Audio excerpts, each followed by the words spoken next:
الكابتن أسامة حسن. كابتن أسامة حسن أنا الصراحة ما اعرفوش، يعني كل ذاكرتي بيه وكل معرفتي كده طشاش من بعيد عن واحد كان بيلعب في نادي الزمالك، لاعب كورة كان اسمه أسامة حسن، لكن بيلعب فين مركز ايه مش متذكر.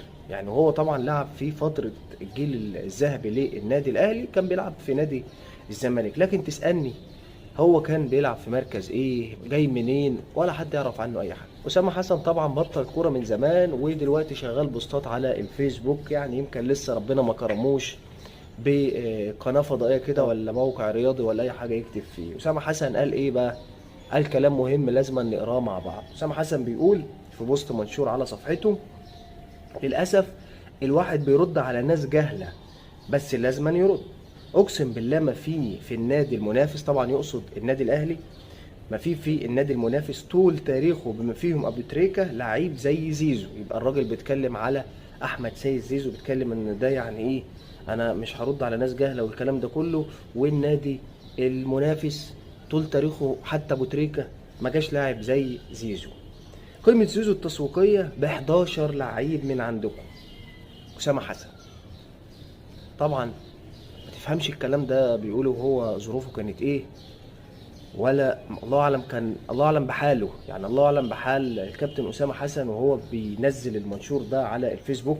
بيتكلم على ابو تريكه، وبيتكلم على ان احمد سيد زيزو ب 11 لاعب من النادي الاهلي، وقيمته التسويقيه طبعا ب 11 لعيب من النادي الاهلي. طبعا في البدايه عايز اتكلم ان احمد سيد زيزو من احسن لعيبه نادي الزمالك على مدار التاريخ. يعني احمد سيد زيزو لاعب كبير جدا، لاعب موهوب، ولاعب هداف وهداف الدوري، واخد مع الزمالك اكتر من بطولة وكأس وسوبر والدوري مع نادي الزمالك، ولا يختلف عليه اثنان.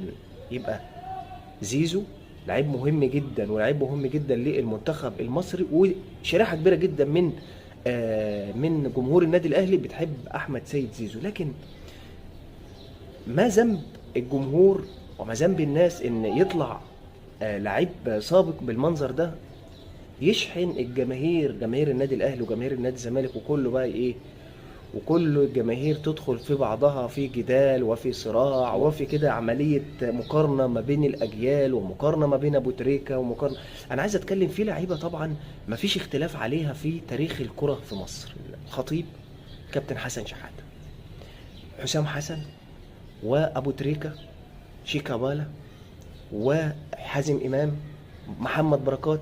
في مجموعه كده من اللاعبين في تاريخ الكره المصريه مفيش اختلاف ولا جدال عليهم، كل الناس عارفه اللعيبه دي وعارفه القيمه بتاعتها. عشان اجيب لاعب من مثلا وقت الكابتن حسن شحاته ووقت الجيل بتاع النادي الاهلي ابو تريكه مثلا، يعني مع عمليه المقارنه هتبقى صعبه جدا، والمقارنه لها اوجه كتيره جدا. يعني ان انا اقارن لعيب في جيل بلعيب في جيل تاني، طب مركز ده كان ايه، مركز اللاعب ده كان بيلعب ايه، يعني فالمقارنه هتبقى صعبه جدا. لكن اسامه حسن او الكابتن اسامه حسن هو من الجيل اللي تعب جدا امام الجيل الذهبي للنادي الاهلي، ويمكن ده اللي مأثر عليه لحد النهارده.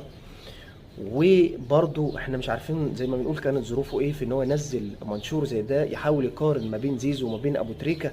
ده لاعب في مركز وده لاعب في مركز تاني، لكن مش عارفين بيقارن قيمة تسويقية. ابو تريكة كان بيلعب في 2005 و2006 و8 لحد 2013، زيزو النهارده بيلعب 2015 او 2014 و17 و2022 و23. يعني الوضع مختلف تماما على صعيد القيم التسويقيه للاعبين والعقود، عقودات اللاعبين. شايفين وصلت درجه التعاقد بتاعه اللعيبه عامله ازاي، ولسه كانت تسريبات وتعاقدات نادي الزمالك مع لعيبه بتوصل ل 50 و60 و70 مليون جنيه على مدار 4 سنوات، وارقام كبيره جدا للعيبه. وايضا موجوده الارقام دي في النادي الاهلي ونادي بيراميدز وانديه اخرى. عايز اقول كده للكابتن اسامه حسن: انت مش معروف، انت تاريخك تقريبا كله مع نادي الزمالك حوالي 4 اهداف. انا حاولت ابحث عن الكابتن اسامه حسن كده اعرف عنه اي معلومه، يعني كل تاريخه تقريبا 8 اجوان، وجاب 4 تجوان مع نادي الزمالك، وتقريبا مع 4 تجوان مع نادي انبي. يعني انت تاريخك ايه يا راجل؟ انت يعني ما عملتش اي حاجه في فترتك، لكن انت للاسف من الجيل الصعب واللي اتحمل صعوبات كتيرة مع زمايله في نادي الزمالك، لأن كان في الفترة دي بقى الجيل الذهبي للنادي الأهلي. النادي الأهلي بيتكلم على أبو تريكة وبيقارن أبو تريكة بأحمد سيد زيزو. زي ما قلنا كل الاحترام والتقدير لأحمد سيد زيزو، لعيب كبير جدا، لعيب ملوش حل، لعيب موهوب، لعيب يدي لنادي الزمالك فترات. وانا شخصيا اتمنى ان لو هتقول لي لاعب من نادي الزمالك يكون موجود في النادي الاهلي هو طبعا زيزو. لعيب محترم ولعيب هادي في مركزه ولعيب محريف وهداف، وكل صفات اللاعب المثالي موجوده في زيزو. لكن ان انت هتقارن وهتدخل المقارنات، انت راجل المفروض لاعب قديم وفاهم ان ما ينفعش تقارن اجيال ببعضها، ما ينفعش تقارن ما بين لاعبين في مراكز مختلفه في الملعب ببعضها. انا احمد سيد زيزو ليه هدفين في بطوله افريقيا، هل ده يقلل من احمد سيد زيزو؟ لا طبعا، احمد سيد زيزو لاعب كبير جدا، كذلك ابو تريكه لاعب كبير جدا، حصل على اكتر من دوري واثنين وثلاثه ابطال افريقيا. وابو تريكه حصل بقى على جوائز BBC واحسن لاعب في قاره افريقيا واحسن لاعب داخل القاره، وقصه كبيره جدا، وسبع ثمان بطولات دوري مصري وخمس ست بطولات كاس مصر وسوبر وسوبر افريقي. يعني بتتكلم عن وجه للمقارنه هيبقى صعب جدا مع زيزو في المقابل.